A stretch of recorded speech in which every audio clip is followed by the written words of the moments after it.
कसम से मेरा दिल करे इस वक्त मैं ना दोनों को कत्ल कर दूं, जान से मार दूं दोनों को। कम से कम बेगैरती का ताना तो नहीं मिलेगा मुझे। देखा, फिर से बहक गई ना आपकी जहनी रूह। अरे कितनी बार आपको समझाया है कि उन लोगों को उनके हाल पर छोड़ दीजिए, वो जैसा करेंगे ना वैसा ही भरेंगे। लेकिन मजाल है कि आपको मेरी और बिलाल की जरा सी भी फिक्र हो। बस अपनी बहन की खातिर मरने माने फिर तुल जाते हैं। यार नहीं आ रहा ना मेरी समझ में कुछ, तुम्हें क्यों नहीं समझ आ रहा? अच्छा ठीक है, आराम से बैठकर सोचते हैं कि क्या करना है, लेकिन आप वादा करें ये मरने की बात नहीं करेंगे आप। मेरी ना इस वक्त कुछ समझ में नहीं आ रहा मैं क्या करूं।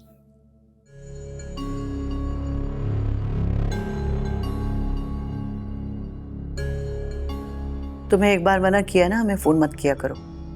समझ में नहीं आती तुम्हें? यही बात तो आपसे पूछने के लिए फोन किया है कि आपको बात समझ में नहीं आती। 100 बार आपको समझाया कि अपने बेटे से कहिए कि हमारे घर के मामला से दूर रहे।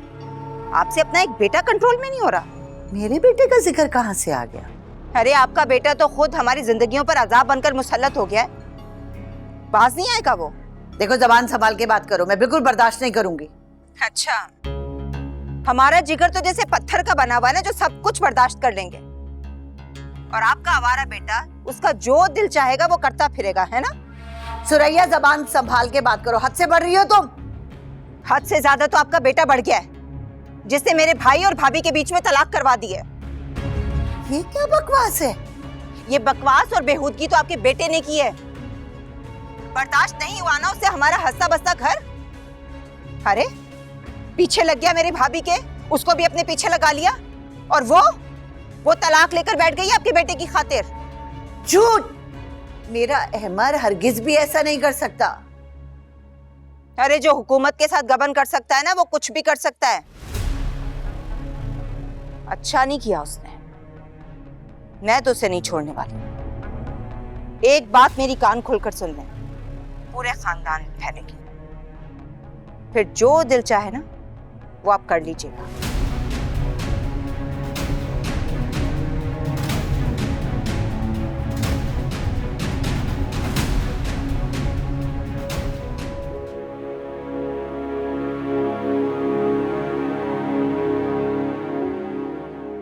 हाँ भाई अहमद,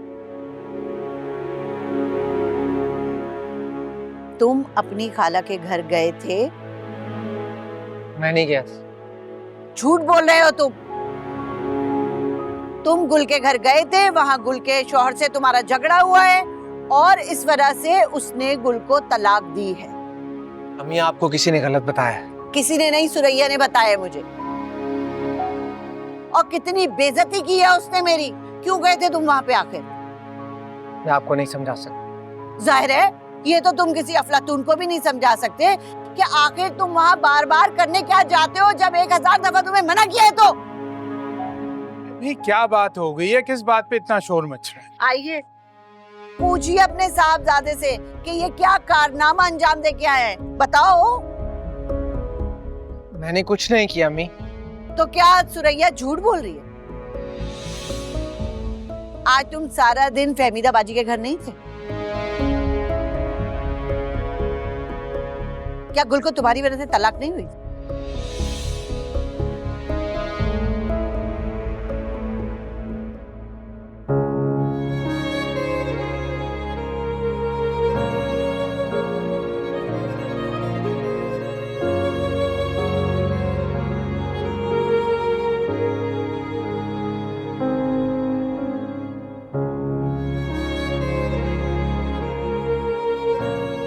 बस कर दो बेटा, बस कर दो। कितना रोगी, इस तरह तो तबीयत खराब हो जाएगी ना मेरी जान। क्या करूं अम्मा, ये आंसू रुक ही नहीं रहे। मुझे नहीं रोना, लेकिन आंसू रुक नहीं रहे। ऐसे शख्स की खातिर अपने आंसुओं को जाया मत करो बेटा, जिसने तुम्हारी कदर ही नहीं की। अम्मा, मैं अपने लिए परेशान नहीं, मैं अपने लिए बिल्कुल भी दुखी नहीं हूँ। अगर मैं दुखी हूँ और अगर मैं परेशान हूँ ना, तो मैं सिर्फ मैं सिर्फ ये सोच कर कि जो मेरी आने वाली औलाद है, जो इस दुनिया में भी नहीं आई है, इस दुनिया में आने से पहले ही उसके माँ बाप अलग हो गए, इसका क्या जवाब दूंगी? छोटी परेशानी को बर्दाश्त कर लेना बड़ी मुसीबत को भुगतने से बेहतर होता है बेटा। इस बात का क्या मतलब है अम्मा? मतलब ये कि वो बच्चा इस दुनिया में आ जाता,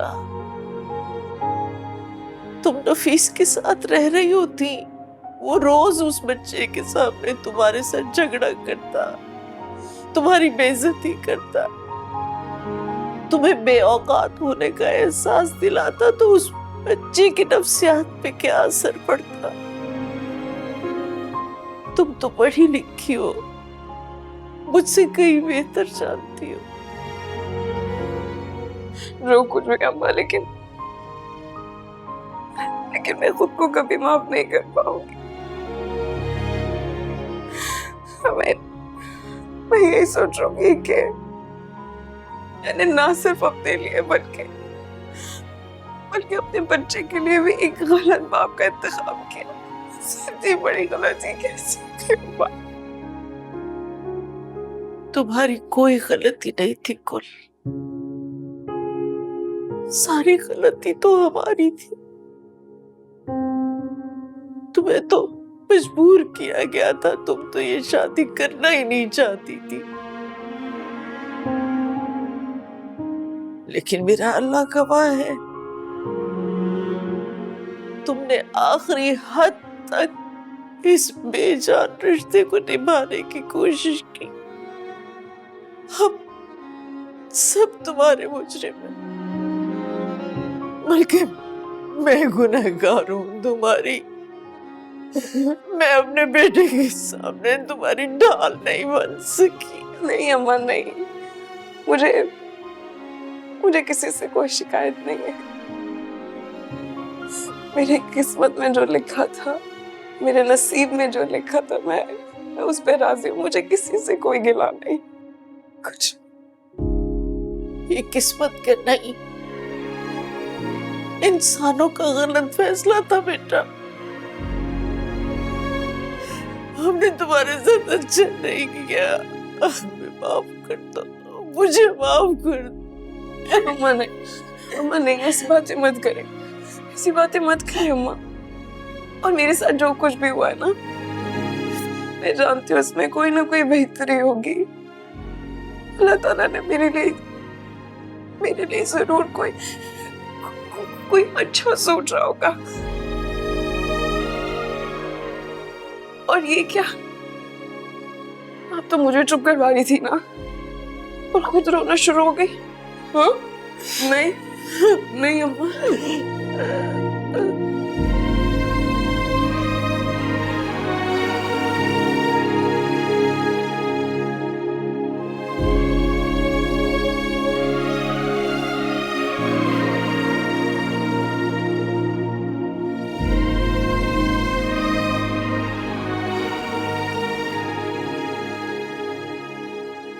पूछे ना, आप जरा से पूछे, क्या ये सब झूठ है? इस बात में सिर्फ इतनी सच्चाई है कि गुल को आज तलाक हो गई। तुम्हें जरूरत क्या थी मुंह उठा के वहां जाने की? खाला ने बुलाया था, काम था उन्हें। क्यों, उसका बेटा मर गया है क्या कि वो बार बार तुम्हें काम के लिए बुला लेती है? श्रा, खामोश हो जाओ। मुझे अपने बेटे से बात करने दो, पूछने दो उससे।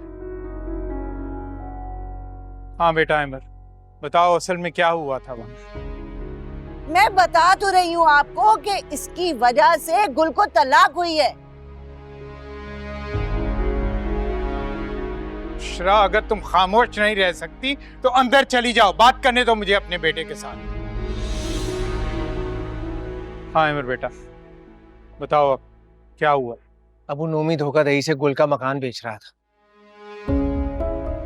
खाला ने मेरे जाने वाले वकील से उस पर स्टे ऑर्डर ले लिया, और वो चाहती थी कि मैं इस मौके पर वहां रहूं क्योंकि वो खौफजदा थी नोमी के मुतवक्का रद्द-ए-अमल से। लेकिन सुरैया ने तो मुझे कोई और ही कहानी सुनाई है। तुम चुप नहीं रह सकती थोड़ी देर?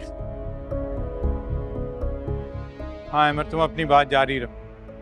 अबू जब मैं वहां पहुंचा तो ऑलरेडी नफीस और उसकी वालदा वहां थे और उन सबके बीच में झगड़ा चल रहा था।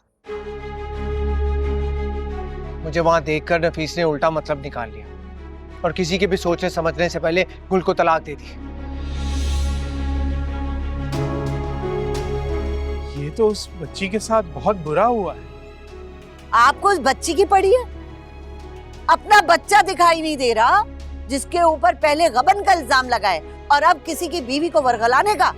अम्मी, आप अच्छी तरह जानती हैं कि सुरैया भाभी को झूठ बोलने की आदत है, लेकिन आप उन पर यकीन कर रही हैं, अपने बेटे पर नहीं। क्योंकि मैं अच्छी तरह जानती हूँ कि मेरा ही सिक्का खोटा है।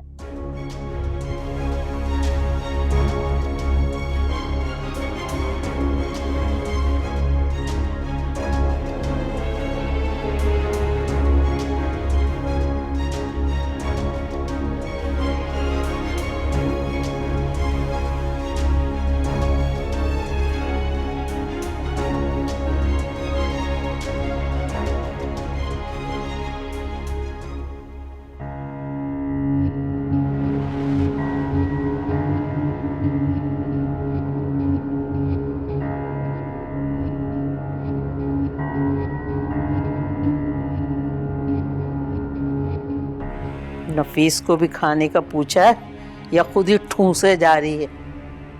नफीस कोई छोटा बच्चा है क्या, 6 महीने का, जिसे बिप पहना के उसके मुंह में खाना डाला जाए? और जहाँ तक मेरी बात है, मैं एक सेहतमंद बच्चा पैदा करना चाहती हूँ, मेरे लिए खाना बहुत जरूरी है। और रही बात नफीस की, वो खुद भी खा सकता है, हाथ हैं उसके। बातें तो बहुत बनानी आती है तुझे, कभी किसी काम को भी हाथ लगा लिया कर। ये बात तो तुम पर सूट करती है, हरकत में बरकत। और वैसे भी जितनी तुम्हारी उम्र हो चुकी है ना, अगर हिलोगी झूलोगी नहीं ना तो बैठे बैठे अकड़ जाओगी। अगर इस बच्चे का मामला नहीं होता ना तो कब से तुझे इस घर से चलता करवा देती। लेकिन खैर, बकरे की माँ कब तक खैर मनाएगी। वैसे टांगे कब्र में लटक रही हैं और साजिशों से तुम बाज नहीं आओगी। तेरी ये जुर्रत, तू मुझसे बकवास करती है।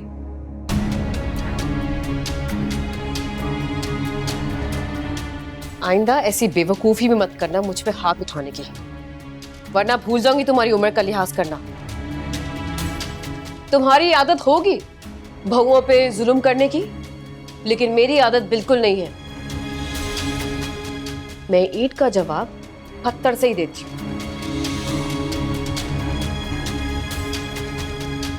हटो मेरे रास्ते से। नफीस के बच्चे का ख्याल नहीं होता तो मैं बताती तुझे। आने दे नफीस को, आज तो मैं तुझे कितना पिटवाऊंगी, देखती हूँ तुझे मैं।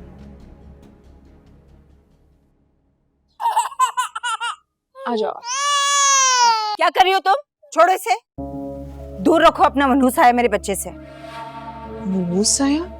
हाँ, क्योंकि मैं नहीं चाहती कि तुम्हारे जैसी बदकिरदार लड़की मेरे बच्चे को हाथ भी लगाए। मैंने क्या बदकिरदारी की है? अच्छा, एक पराये आदमी के लिए अपने शौहर से तलाक लेकर बैठी हुई और मुझसे पूछ रही हो आकर के क्या किया है मैंने? पहली बात तो ये कि तलाक आपके भाई ने मुझे दी। आपका ये कहना मुझ पर बनता नहीं है कि मैंने किसी और मर्द के लिए तलाक ली है। और दूसरी बात ये कि तुम्हारी पहली, दूसरी, तीसरी बात में मुझे कोई दिलचस्पी नहीं है। आखिरी बार कह रही हूँ, मेरे बच्चे से दूर रहो तुम। बल्कि तुम यहाँ क्या कर रही हो? जमकर ही बैठ गई हो। निकलो मेरे घर से बाहर। मैं निकलूं? मैं क्यों जाऊं यहाँ से? बल्कि ये घर मेरा है। और अगर आप लोगों को मैं पसंद नहीं हूं या मैं अच्छी नहीं लगती तो आप लोग जा सकते हैं ये घर छोड़कर। और मैं नहीं चाहती कि कोई मुझे मजबूर करे कि मैं जबरदस्ती आप लोगों को इस घर से निकाल दूं। अच्छा, अकेली मालिक नहीं हूं इस घर की। नोमान का भी इस विरासत में बराबर का हिस्सा है। हिस्सा? कौन सा हिस्सा? नोमी भाई अपना हिस्सा कब का ले चुके। और वैसे भी अम्मा को कौन सा वो सपोर्ट करते हैं। और हो तो रही है सपोर्ट तुम माँ बेटी की। वो तुम्हारा फ्रॉडिया कजन कर तो रहा है तुम्हें सपोर्ट, तो हम क्यों करें? मेरी बात अभी खत्म नहीं हुई है। अगले महीने से इस घर में रहने का किराया आप लोग मुझे देंगे, बता दीजिएगा भाई को।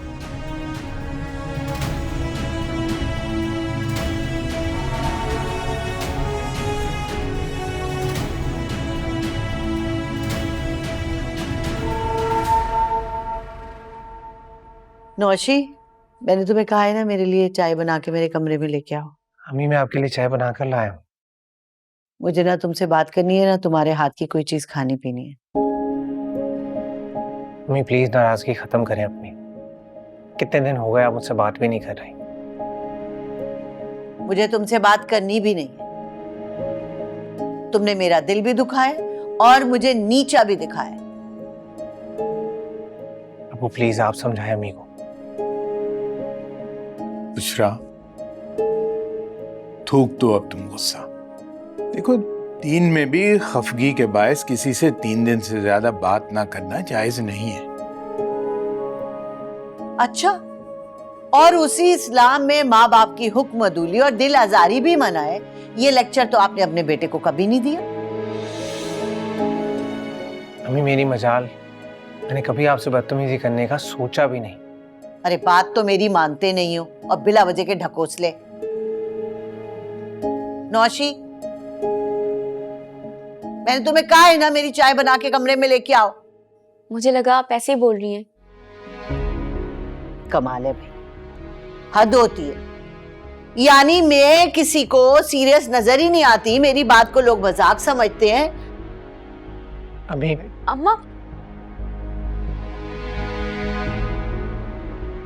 आपने देखा इनका रवैया, अब इसी तरह मुझे इमोशनल टॉर्चर कर रही हैं ये। बेटा, ये बड़े सगीर की माएँ जो है ना, वो सब एक ही जैसी होती हैं। वैसे तुम उसकी बात मान क्यों नहीं लेते? देखो, मैं भी चाहता हूं कि तुम अपना घर बसा लो। देखो, इस तरह लोगों की जुबानें भी बंद हो जाएंगी और तुम्हारी माँ का दिल भी बहल जाएगा एक बहू के घर में आने से। इसी बारे में सोच रहा हूँ, इसी बारे में सोच रहा हूँ।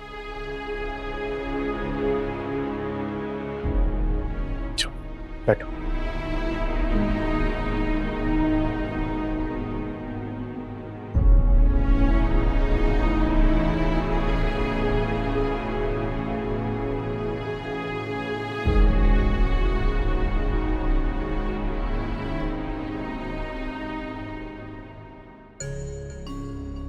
क्या ये कहा है उसने?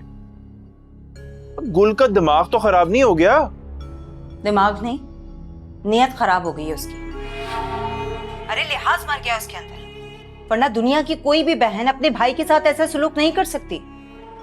पता नहीं यार, मैं जितना इस मामले को सुलझाने की कोशिश कर रहा हूं, ये उतना ही हाथ से निकलता चला जा रहा है। अरे मैं तो कहती हूँ हाथ पकड़कर ना धक्के देकर इस घर से बाहर निकाल दें उसे। बाहर रुलेगी ना, आटे दाल का भाव पता चलेगा उसे। क्या बातें कर रही हो यार, तुम पगला तो नहीं गई? मैं उसे कैसे ही उसी के घर से निकाल बाहर करूं?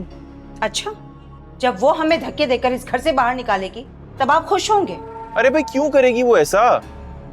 अच्छा खैर, मैं घर आता हूँ, आके अम्मा से बात करता हूँ, उनसे कहता हूँ कि समझाएं उसे। अच्छा, ये तो वही बात हो गई, मगरमच्छ के मुंह में हाथ डालकर कहा जाए कि भैया हमें काटना मत। आपको क्या लगता है इन सब के पीछे आपकी अम्मी का ही हाथ है? आपकी अम्मी के शय पर गुल ने ये सब कुछ कहा है, वरना वो तो कभी सोच भी नहीं सकती। सुरैया, मैं इस वक्त दुकान पे हूँ, गाहकी का वक्त है, मैं ना घर आके तुमसे बात करता हूँ। गाहक आए मैं सुन। ओके, खुदा हाफिज। हाँ जी।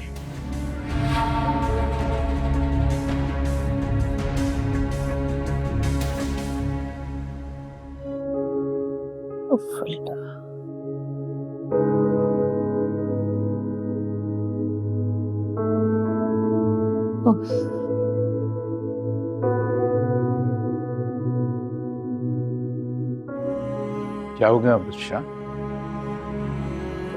सर में दर्द हो रहा है क्या? ये कौन सी नई बात है? जब औलाद आपसे जिद करने लगे तो सर का दर्द क्या और बहुत से दर्द शुरू हो जाते हैं। लेकिन देखो, अल्लाह ने हमें बहुत अच्छी औलाद दी है, नेक औलाद दी है, इसमें तो कोई शक ही नहीं है। और जिद्दी भी कमाल की।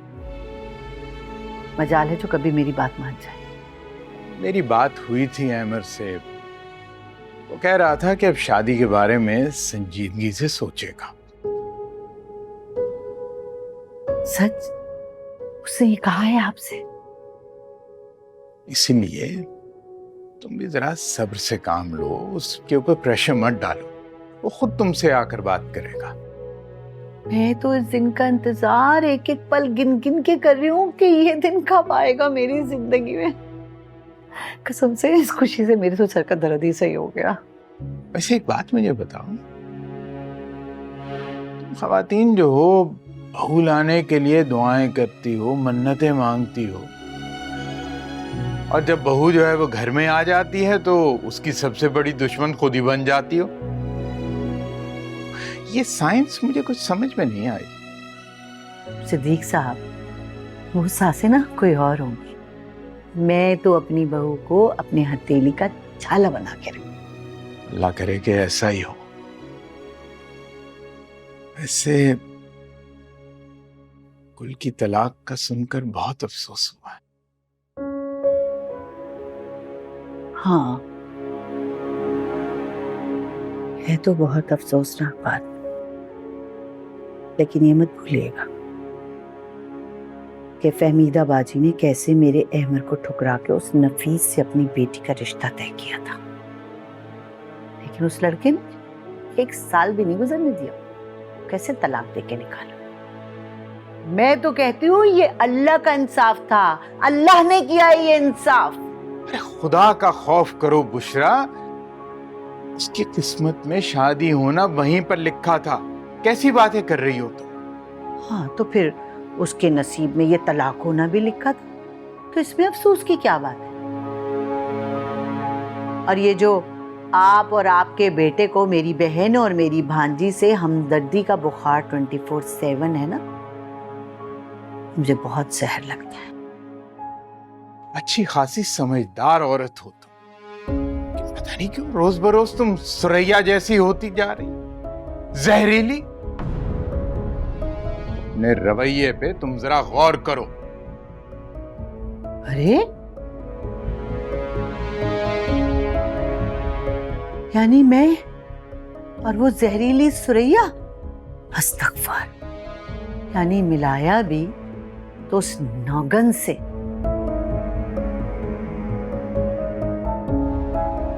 अस्तगफर।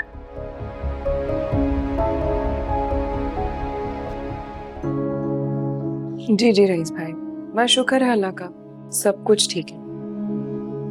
अफसोस की क्या बात है, इंसान के नसीब में जो चीज लिखी होती है उसे कोई रोक नहीं सकता। लेकिन सब कुछ ठीक है, आप परेशान मत हो। अब आप भी अपना ख्याल रखिएगा। जज़ाकल्लाह, शुक्रिया, खुदा हाफिज। क्या कह रहा था रईस? बस अम्मा वो तलाक का अफसोस कर रहे थे, कह रहे थे उन्हें काफी दुख हुआ है, और कह रहे थे कि किसी भी चीज की जरूरत हो, कोई खर्चा चाहिए हो तो आप मुझे बताइएगा। लेकिन मैंने मना कर दिया अम्मा। खर्चे का मसला भी तो रोज बरोज बढ़ता ही जा रहा है।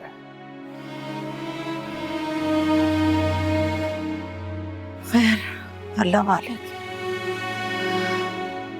परेशान मत हो, मैं ट्यूशन पढ़ा रही हूँ ना, और वैसे भी भाभी से मैंने कह दिया है कि अगर इस घर में रहना है तो आप लोगों को किराया देना पड़ेगा। सुन लिया आपने? क्या गदर मचाया आपकी बेटी ने इस घर में? इस सब की नौबत भी तो तुम ही लाए हो नोमी। कोई कहाँ तक बर्दाश्त करेगा आखिर? शर्म आनी चाहिए तुम्हें। जिस भाई ने तुम्हारे स्कूल कॉलेज की फीसें भरी, तुम्हारी शादी में इतना खर्चा किया, तुम्हारे सारे ऐशो आराम पूरे किए, उस भाई से तुम अपने घर में रहने का किराया मांग रही हो। भाभी मैं माजरत चाहती हूँ, लेकिन मेरी फीस मेरे बाप ने दी है।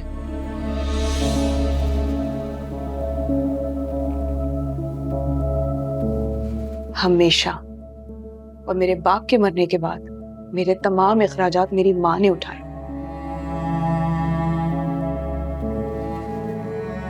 बल्कि मेरे भाई को तो इतनी भी तौफीक नहीं हुई कि मेरी शादी पे एक दहला भी खर्च करते। सारा खर्चा आप लोगों ने नफीस से लिया। कितनी कीमत वसूल की है मेरे नाम पे आप लोगों ने? नफीस भाई का भी तो कर्ज है ना हम पर, जो हमें ही अदा करना है, क्योंकि दुकान नहीं चल रही है तुम्हारे भाई की। वैसे शर्म तो नहीं आती तुम्हें अपने बड़े भाई के लिए इस किस्म की बात करते हुए? अफसोस। अरे शर्म तो आप लोगों को आनी चाहिए, बल्कि आप दोनों को आनी चाहिए। जब आप लोगों को शर्म नहीं आ रही तो मैं क्यों शर्म करूं कुछ कहते हुए? पता नहीं शादी के नाम पर कितना कुछ बटोरा है आप लोगों ने नफीस से। लगता है झूठ बोलने की भी तुमने आला तालीम हासिल की है। झूठ बोलने वाले आंखों में आंखें डालकर बात नहीं करते। और जहां तक बात हमारे भाई की, तो माशाल्लाह से इन्होंने तो खाना पीना तो दूर की बात, हमारा चाय पानी भी बंद कर दिया। इसलिए मजबूरी में आकर अपना खर्चा उठाने के लिए हमें किराया चाहिए।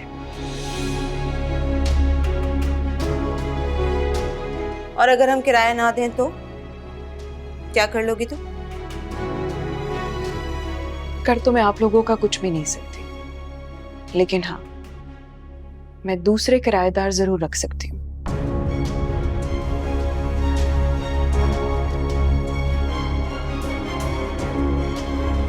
ताकि वो हमें टाइम पर किराया दे, जिससे हम अपनी जरूरियात पूरी कर सकें।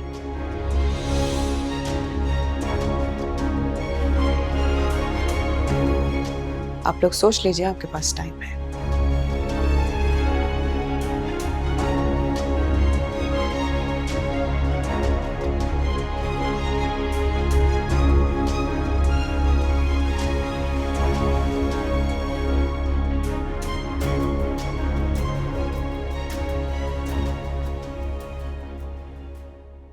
यानी ये वक्त है तुम लोगों के घर आने का?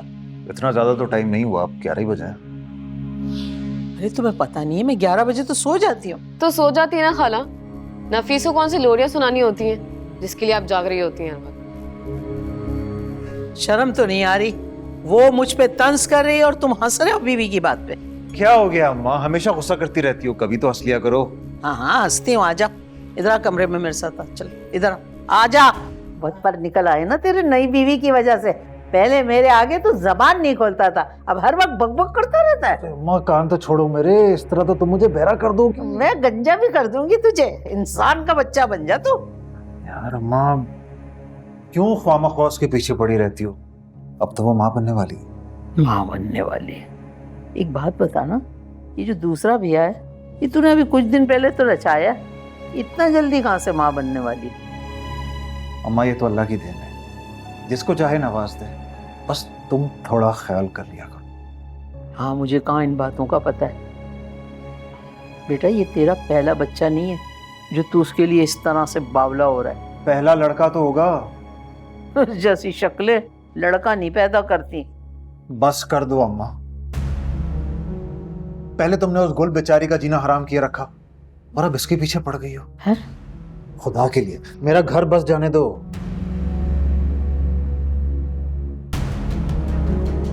देखो ये औलाद है, रातों को जाग जाग के पाला इस औलाद को, 2 दिन में उस औरत का हो गया। अरे भैया कहाँ जाऊं, इनके घर नहीं मैं बसने दे रही। वाह वाह वाह वाह बेटा। रजिया क्या फायदा 2 बेटे पैदा की, किस फायदे में? छोड़ो मेरा हाथ, तुम्हें कौन सी मेरी परवाह है? माँ मरती है तो मर जाए भले। अल्लाह ना करे अम्मी, आप कैसी बातें कर रही हैं? तो और कैसी बातें करूं अहमर, मेरे एक अकलौते बेटे हो तुम, और तुमने कितना मेरा दिल दुखाया है कि मैं तुम्हें क्या बताऊं। बस हम यहाँ पे ये बहस छोड़ते हैं, क्योंकि ना आप मानेंगी ना मैं समझूंगा। समझ तो तुम गए हो, अपने अब्बा को बता दिया, बस मुझसे छुपा रहे हो। क्या छुपाया आपसे मैंने? यही कि तुम शादी के बारे में सोच रहे हो। अभी वो तो मैंने बस अब ये मत कह देना कि वो तो मैंने ऐसे ही कह दिया था। मैंने ऐसे ही नहीं कहा था, बट आप ही जानती हैं कि इतना बड़ा फैसला ओवरनाइट तो नहीं हो सकता, इसलिए मैं चाहता हूँ जरा सोच समझ कर फैसला करो। ठीक है, तुम सोचो, खूब सोचो, लेकिन ज्यादा देर मत करना प्लीज। ऐसा ना हो तुम्हारी माँ जो है ना वो इंतजार कर करके ही सूख जाए। नहीं, ऐसा नहीं होगा, बेफिक्र रहे। प्रॉमिस? प्रॉमिस। नहीं नहीं, ऐसे नहीं, प्रॉमिस। प्रॉमिस। Good boy. ठीक है, मैं आती हूँ।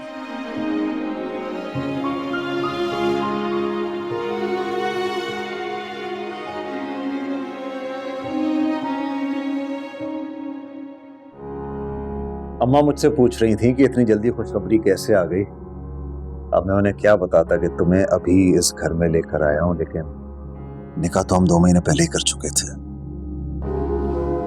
और हाँ, मैंने उनसे कह दिया कि मुझे यकीन है कि तुम बेटा ही पैदा करके दोगी।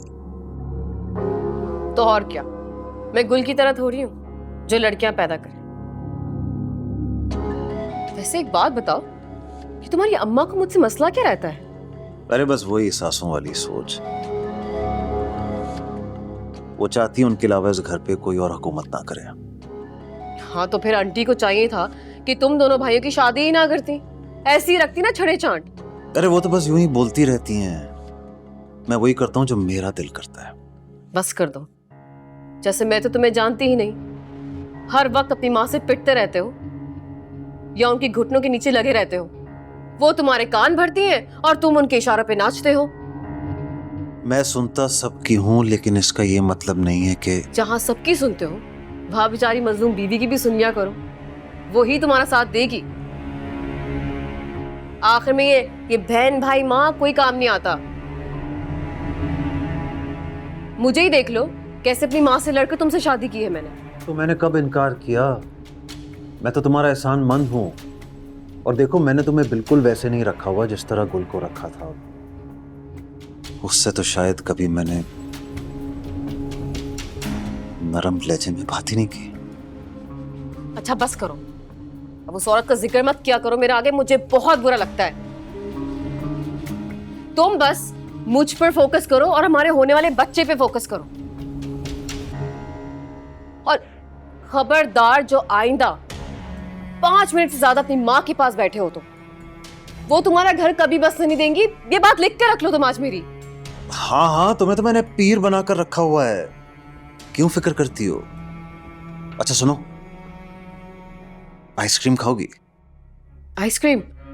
हाँ, वैसे इस हाल में बहुत दिल चाहता है पिज्जा, बर्गर, खट्टी मीठी चीजें खाने का। चलो ठीक है, पहले गोलगप्पे खाएंगे, उसके बाद आइसक्रीम खाने चलेंगे। चलो चलो, चलो छोड़ो। चलो चलो।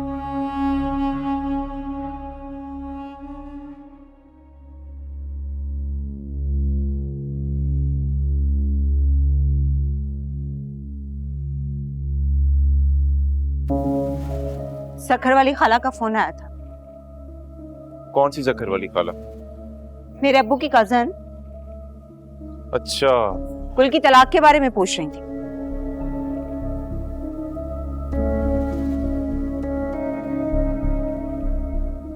वो तो हैरान हो गई सुनकर, कहने लगी कि हमारे खानदान में दूर दूर तक आज तक कभी ऐसा नहीं हुआ। इतने सवाल पूछे उन्होंने कि मैं तो शर्मिंदा ही हो गई। तुम मुझे बता रही हो?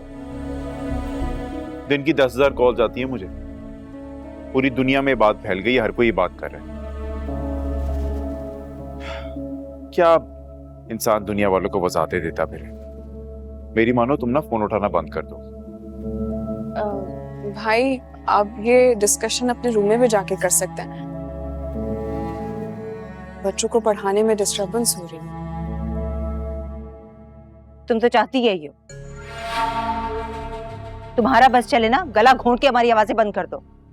भाभी मैं बहस नहीं करना चाहती, मैं सिर्फ ये कह रही हूँ कि बच्चे पढ़ रहे हैं। देख रहे हैं आप कितनी बदतमीजी से बात कर रही है मुझसे, जरा सा भी लिहाज नहीं है इसे मेरा। कौन सी बेइज्जती की है बहू इसने?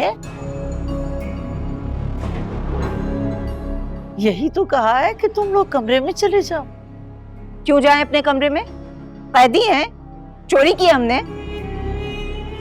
भाभी बहुत हो गया, इतनी बड़ी बात नहीं है जितना आप बात को बढ़ा रही हैं। गुल, बकवास मत करना, हद से बढ़ी हो तुम। मेरी नरमी का नाजायज फायदा उठाना बंद करो अब तुम।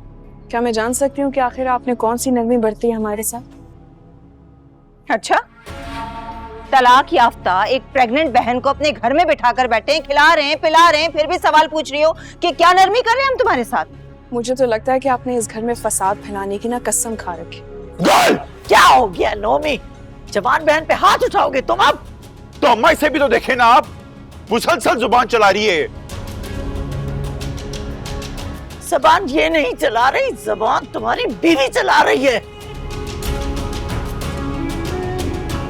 और एक बात मेरी कान खोल कर सुन लो तुम दोनों, आज के बाद अगर मेरी बेटी को किसी ने तंग किया ना, मैं तुम दोनों को अपने हाथों से इस घर से निकाल दूंगी, समझ आई?